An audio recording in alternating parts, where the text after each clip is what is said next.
Stop trading your peace for the approval of people you don't even like. Every time you react to a toxic comment or lose sleep over a workplace bully, you are being cheap with your own soul. Today, we are ending that cycle. We are going deep into the private journals of the Roman Emperor Marcus Aurelius to uncover how he remained unshakable while surrounded by backstabbers. You will learn the exact psychological boundary used by the slave philosopher Epictetus to maintain absolute dignity in the face of cruelty. By the end of this journey, you will understand the one specific decision you must make today to ensure that no toxic person ever has the power to disrespect you again. If you are ready to raise your value and build an invisible wall of indifference that nothing can penetrate, listen closely. This is the blueprint for becoming truly untouchable. Chapter 1. The Source of Disrespect. We have all felt that sharp sting when someone treats us with blatant disregard or speaks to us as if our feelings and time do not matter. It is a common human experience to feel a sense of burning injustice when a toxic person tries to pull us down into their own personal chaos. You might find yourself lying awake at night replaying a conversation in your head and thinking of all the things you should have said to defend your honor. You wonder why they chose you to target and what you did to deserve such treatment. The truth is that most of us have been taught that respect is something we must earn from others or something we must fight to maintain. We believe that if we are kind enough or smart enough or firm enough, then eventually the toxic people in our lives will see our value and stop their behavior. This is the first and most dangerous mistake we make. When we look at the teachings of the great Stoic masters, we find a completely different perspective on why people treat us poorly. Marcus Aurelius, the Roman emperor who dealt with backstabbing politicians and ungrateful citizens on a daily basis, wrote extensively about this in his personal journals, known today as Meditations. He realized that the disrespect of others is not a reflection of your worth, but a reflection of their internal state. To Marcus, a person who acts with malice or arrogance is simply someone who is confused about what is truly good and what is truly bad. They are like a person who is sick or blind. You would not feel personally insulted if a blind person bumped into you on the street, and you certainly would not spend your whole night wondering why they did it. By shifting our understanding from a place of personal offense to a place of objective observation, we begin to see that the disrespect we feel is actually a gift we are giving to the toxic person. We are handing them the keys to our emotional house and inviting them to burn it down. Stoicism teaches us that the only reason a toxic person can disrespect you is that you have allowed their opinion to matter more than your own character. We often find ourselves in a cycle of trying to prove our value to people who are incapable of seeing it. This is what it means to be cheap with your own soul. You are essentially putting your peace of mind up for auction and letting the lowest bidder take it. If you want to stop this cycle forever, you must understand that respect is not a social currency that flows from one person to another. It is an internal state that you cultivate within yourself. The moment you stop looking for a reflection of your value in the eyes of a toxic person, they lose their power over you completely. Chapter 2. The Dichotomy of Control. One of the most powerful tools in the Stoic arsenal is a concept introduced by Epictetus, who was born a slave and eventually became one of the most influential teachers in the Roman Empire. He taught that the very foundation of a peaceful life is the ability to distinguish between what is up to us and what is not up to us. This sounds simple on the surface, but it is the secret to becoming untouchable in the face of toxic behavior. Epictetus pointed out that our opinions, our intentions, our desires, and our own actions are within our control. On the other hand, the words of others, the reputations they try to build for us, and the way they choose to behave are completely outside of our control. When a toxic person speaks to you with disrespect, they are operating in a realm that you cannot govern. You can shout at them or try to explain your side until you are blue in the face, but you can never force their mind to change. If you spend your energy trying to control how they view you, then you are essentially trying to play a game where the rules are hidden and the opponent is the referee. This is why you feel exhausted after interacting with toxic individuals. You are trying to do the impossible. Epictetus famously said that if someone tells you that a certain person speaks ill of you, do not make excuses about what is said, but answer that the person does not know your other faults, or he would not have mentioned only these. This level of detachment is not about being cold or robotic. It is about being realistic. When you realize that another person's rudeness is an external event, like a rainstorm or a traffic jam, you stop taking it personally. You do not get angry at the rain for getting you wet because the rain is just doing what rain does. Similarly, a toxic person is just doing what a toxic person does. They are acting out of their own insecurity, their own past trauma, or their own ignorance. By applying the dichotomy of control, you decide once and for all that their behavior belongs to them and your reaction belongs to you. This is the moment you stop being a victim of their words and start being the master of your own mind. Chapter 3. The one decision that changes everything. There is one specific action you must take to ensure that toxic people never disrespect you again. It is not a clever comeback or a dramatic confrontation. It is the decision to withdraw your judgment of their behavior. In his Meditations, Marcus Aurelius wrote that if you are distressed by anything external, the pain is not due to the thing itself, but to your estimate of it, and this you have the power to revoke at any moment. This is the core of the Stoic philosophy when it comes to social interaction. Disrespect is not something that happens to you. It is a label you put on someone else's behavior. If someone calls you a name or treats you like you are beneath them, they have made a sound with their mouth or a gesture with their body. That is the objective reality. The disrespect only enters the room when you decide that their sound or gesture has the power to harm your character. The one thing you must do is to decide that you can no longer be harmed by the opinions of those you do not respect. Think about it this way. If a toddler called you a failure, you would probably laugh or ignore it because you do not value the toddler's assessment of professional success. You recognize that the toddler does not have the wisdom or the context to judge you. Toxic people are essentially adults with the emotional maturity of that toddler. They are lash out because they lack the internal tools to handle their own lives. When you elevate your own value, you realize that their opinion is irrelevant data. You do not need to fight them or argue with them. You simply stop acknowledging their behavior as something that has anything to do with you. This is the ultimate boundary. It is an invisible wall made of indifference.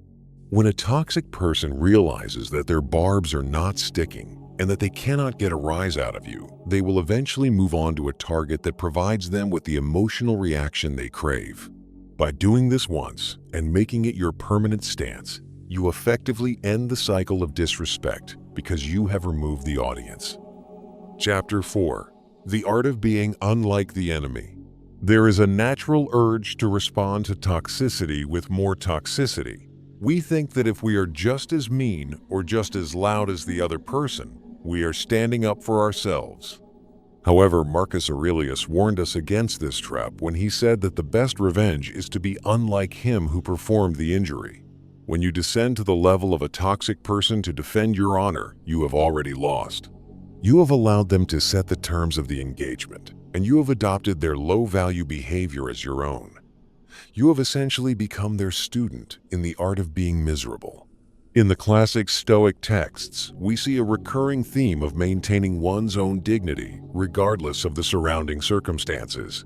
Seneca, who was an advisor to the Emperor Nero, lived in a world filled with extreme toxicity and danger.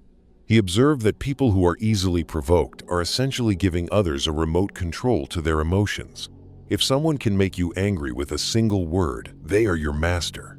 To raise your value, you must become a person who cannot be easily moved. This is not about suppressing your emotions, but about having such a strong sense of self that the pettiness of others feels small and distant. Consider how this applies to your daily life. When a toxic coworker tries to take credit for your work, or a family member makes a backhanded comment at dinner, your first instinct might be to lash out. But if you choose to remain calm and focused on your own path, you are demonstrating a level of power that they cannot comprehend. You are showing that your value is not tied to their approval or their fairness. This stoic silence is often more powerful than 1,000 words. It sends a clear message that you are operating on a different plane of existence. You are not being cheap with your energy. You are investing it in your own growth and your own peace rather than wasting it on a battle that has no prize. Chapter 5. The Morning Preparation. One of the most practical pieces of advice Marcus Aurelius gave himself was to prepare for the day ahead by acknowledging that he would encounter difficult people. He told himself that he would meet the busybody, the ungrateful, the arrogant, the deceitful, the envious, and the unsocial. He did not say this to be pessimistic or to complain. He said it so that he would not be surprised when it happened. Most of our frustration with toxic people comes from the fact that we expect them to be different than they are. We walk into the world hoping everyone will be kind and rational, and when they aren't, we feel shocked and betrayed. By practicing this morning meditation, you remove the element of surprise, which is the toxic person's greatest weapon. When you expect someone to be rude, their rudeness no longer has the power to shock your system. You can see it coming from a mile away, and you can prepare your internal response. You can say to yourself that this person is acting this way because they are disconnected from their own nature. You can choose to feel pity for them rather than anger. After all, a person who spends their time trying to disrespect others is clearly living a very unhappy and unfulfilled life. This preparation allows you to stay grounded in your own values. You are like a captain of a ship who knows there will be waves. Because you expect the waves, you are not panicked when they arrive. You simply steer the ship. When you deal with a toxic person after this mental preparation, you are in a position of strength. You are not reacting to them. You are responding from a place of prepared tranquility. This is how you raise your value. You become the stable element in an unstable environment. People will begin to notice that you are not rattled by the things that bother everyone else, and that aura of calm becomes your greatest protection. Chapter 6. The Prison of Reputation. Epictetus often spoke about the concept of being a slave. In his time, slavery was a physical reality, but he argued that many people who were legally free were actually slaves to their own desires and the opinions of others. If you are constantly worried about what toxic people are saying about you, then you are in a prison of your own making. You are allowing them to define your reputation, which is something you can never truly control anyway. Reputation is nothing more than the shadow you cast in the minds of others. You can be the most virtuous person in the world, and someone will still find a way to speak ill of you. The Stoics tell us to focus on our character rather than our reputation. Character is who you are in the dark. It is the set of values you live by and the way you treat yourself and others when no one is watching. Reputation is just a story people tell about you, and that story will change depending on who is telling it. A toxic person will always tell a bad story about you because it makes them feel better about their own flaws. If you try to correct their story, you are wasting your time. Instead, you should focus on making your character so strong that their story sounds ridiculous to anyone who actually knows you. When you stop caring about your reputation in the eyes of toxic people, you gain a level of freedom that most people never experience. You are no longer performing for an audience. You are living for your own principles. This is what it means to not be cheap. You are not selling your soul for the sake of looking good to people who don't even like themselves. You are choosing to be a high-value individual by being authentic and unshakable. This shift in focus from the external to the internal is the once moment that changes everything. Once you realize that their words cannot touch your character, you are finally free. Chapter 7. The Power of Selective Indifference. Seneca wrote extensively about the importance of choosing our companions wisely, but he also knew that we cannot always avoid difficult people. In his letters, he suggested that we should practice a form of selective indifference. This means that while we might have to interact with toxic people, we do not have to let them into our inner circle. We can treat them with basic human politeness without giving them any emotional access to us. This is a very high-level social skill that protects your peace while maintaining your dignity. Imagine you are a fortress. You have outer walls and an inner sanctum. Toxic people may knock on the outer walls with their insults and their drama. You can acknowledge that they are there without opening the gate. You can be professional, calm, and brief. You don't need to explain yourself to them or defend your choices. You simply provide the minimum amount of interaction required and then return to your inner sanctum where your peace is kept. This selective indifference is not an act of aggression. It is an act of self-preservation. When you practice this, you are showing that your time and your emotional energy are valuable assets. You are not handing them out to anyone who demands them. You are being intentional about where you place your focus. Toxic people thrive on attention. They want to be the center of your world, even if it is through negative means. When you give them selective indifference, you are essentially starving them of the fuel they need to continue their behavior. You are raising your value by demonstrating that you are the one who decides who gets access to your mind and your heart. Chapter 8. Building the Stoic Fortress. The ultimate goal of Stoicism is to reach a state of ataraxia, which is a Greek word for a mind that is free from disturbance. This is not a state you reach by luck or by moving to a deserted island. It is a state you build through consistent practice and the application of reason. Every time you encounter a toxic person and choose not to be offended, you are laying another brick in your Stoic fortress. Every time you remember the dichotomy of control, you are strengthening the foundations. This process takes time, and you will likely fail occasionally. You might lose your temper or feel hurt by a particularly nasty comment. When this happens, the Stoics suggest that you should not beat yourself up. Instead, you should analyze what happened and why you allowed your judgment to be clouded. Use it as a learning opportunity for the next encounter. The more you practice, the easier it becomes. Eventually, the behavior of toxic people will seem like background noise to you. You will hear it, but it will not interrupt your music.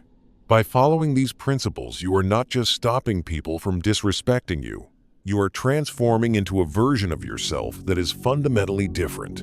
You are moving from a place of reactive fear to a place of proactive strength.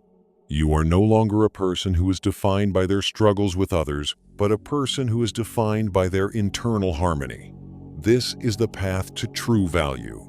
It is the path of the philosopher king who rules over his own mind with wisdom and courage.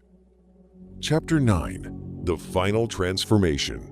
As we bring these ideas together, it is important to remember that the goal is not to change the toxic people around you. You cannot change them, and it is not your responsibility to do so. Your only responsibility is to your own soul. When you do this one thing, the decision to stop valuing their opinion, you are not just solving a social problem. You are fulfilling your purpose as a rational human being. You are choosing to live in accordance with nature rather than in accordance with the whims of the crowd. The Stoic journey is one of constant refinement. As you raise your value, you will find that the people who used to disrespect you either disappear or change their tone. This isn't because you forced them to, but because they no longer have a hook to catch you with. You have become smooth and solid. There is nothing for their toxicity to grab onto. You move through the world with a sense of purpose and a quiet confidence that is far more impressive than any loud display of ego. Remember that you are the descendant of a tradition that has helped emperors, slaves, and soldiers find peace in the midst of chaos. The wisdom of Marcus Aurelius, Epictetus, and Seneca is just as relevant today as it was 2,000 years ago. The human heart has not changed, and neither have the challenges of dealing with difficult people. But you have the tools to rise above it all. Do not be cheap with your life. Do not let your happiness depend on the behavior of those who do not understand what it means to be good. Stand firm in your own value and let the rest of the world be as it will. You have done the work, and now you can enjoy the peace that comes with being truly untouchable. The words of a toxic person only have the power you give them. Take that power back today and never look back. If you found value in these ancient lessons, then let us know by hitting the like button, as it helps this message reach more people who are struggling with disrespect. Subscribe to the channel to join our growing community of modern Stoics and turn on the notifications so you never miss a step on this journey. We want to hear from you in the comments section, so please share one way you plan to apply these teachings in your own life. If you have a friend or a family member who is currently dealing with toxic individuals, then recommend this channel to them so they can find their strength too. Together, we can build a life where character matters more than noise. Thank you for watching, and remember that your peace is your own responsibility.